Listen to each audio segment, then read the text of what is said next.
the watch gent, and thanks for clicking on this video. So today's video is going to be a review of my Certina DS Action Diver in 43mm. I've had this watch now for about 6 months, and I've decided to wait until now to do a review to give you a better idea about the watch and what the pros and cons are, if there are any. So a bit of a brief history of the brand before I get into the review. Certina was founded in 1888 by two brothers, Adolf and Alfred Kurth, in the Swiss town of Gretchen at the foot of the Jura Mountains. The brand was originally called Granite until 1939, when it was officially changed to Certina. The DS concept was developed in the late 1950s and originally featured the anti-shock system within the case and a water resistance of 200 meters. The turtle shell symbol was also introduced as well as a symbol of robustness. Certina are now part of the Swatch Group and have an established partnership with the Sea Turtle Conservancy.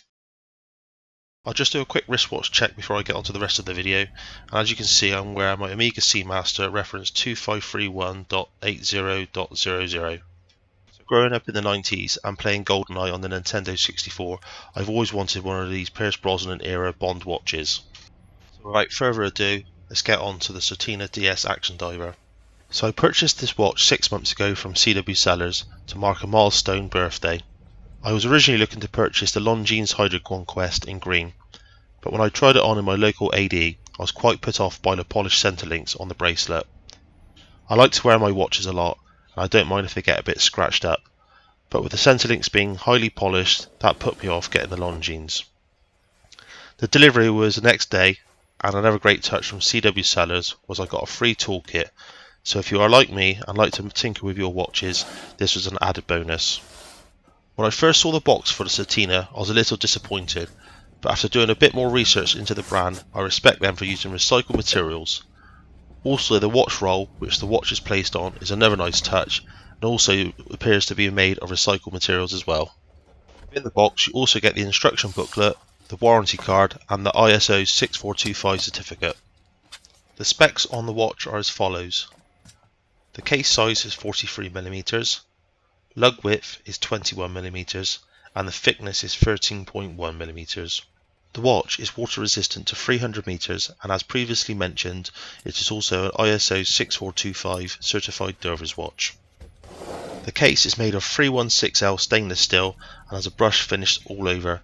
I really do like this about this watch as it gives it a great tool watch feel. The bezel is made of ceramic and is unidirectional. The flat sapphire crystal also has AR coating on it. The 43mm case is not going to suit everyone, but I am quite a large guy and have 7.5 inch wrists, so it suits me okay.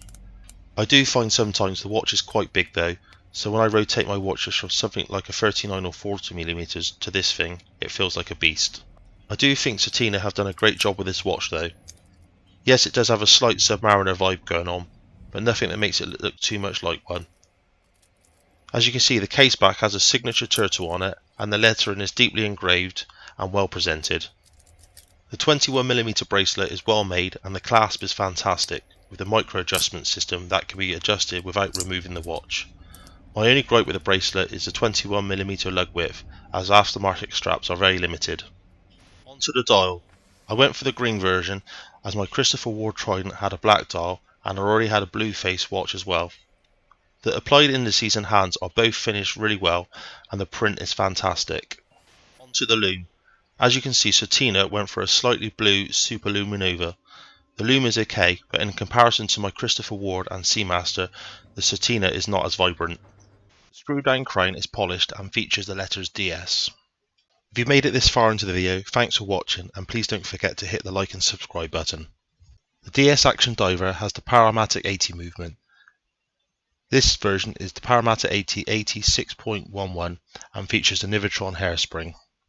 I had some very mixed reviews on the Paramatic 80 as I knew some versions use plastic parts inside of them and regulation of the movement can only be done at the factory using a laser regulator.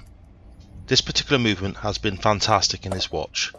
It currently runs at less than a second a day and is not running since I got it. It is either on my wrist or I do keep it on a watch winder.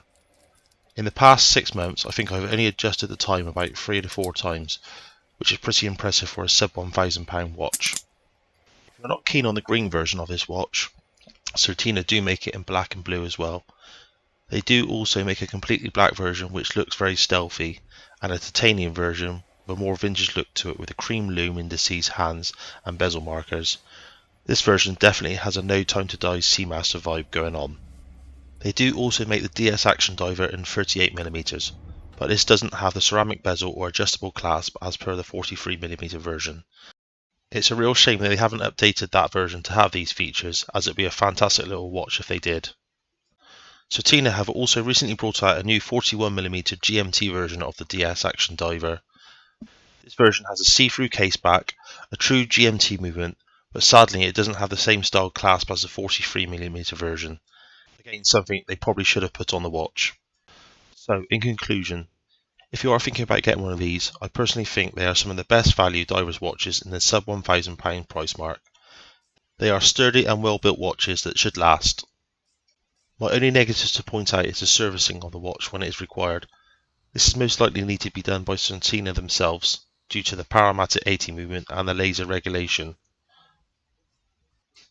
Another thing to point out is the 21mm lug width, which limits you on the strap options available to this watch. Thanks for watching this video, and I hope it may help anyone looking to purchase one of these in the future.